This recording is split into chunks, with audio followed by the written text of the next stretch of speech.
যিসকল বন্ধুৰ এতিয়ালৈকে কোনো গাৰ্লফ্ৰেণ্ড নাই তেওঁলোকক মহাশিৱৰাত্ৰি উপলক্ষে শুভেচ্ছা জ্ঞাপন কৰিলোঁ। মোৰ জিএফৰ লগত মোৰ কাজিয়া হ'ল। মোক কৈ গ'ল দম আছে যদি ৰাতি অকলে আহিবি। তেতিয়াৰ পৰা ভাবি আছো মোক ধমকি দিলে নে অফাৰ দিলে। হাজবেণ্ড ৱাইফৰ জমনি কথা। পত্নীয়ে পতিক সুধিছে আপুনি মোক কিমান ভাল পায়। পতিয়ে কৈছে চাহাজানৰ সমান। পত্নীয়ে কৈছে ৱাও মই মৰাৰ পিছত তাজমহল বনাব। হাজবেণ্ডে কৈছে মইতো মাটি লৈ থৈছো তইহে দেৰি কৰি আছা।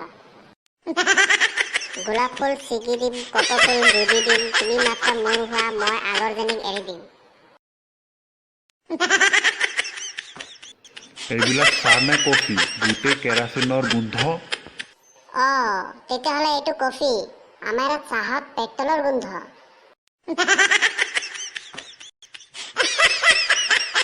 মোলৈ মনত পৰিলে তুমি কি কৰা? তোমাৰ পছন্দৰ চকলেট খাওঁ। আৰু তুমি মোলৈ মনত পৰিলে কি কৰা? মই তোমাৰ পছন্দৰ গুটকা খাই লওঁ।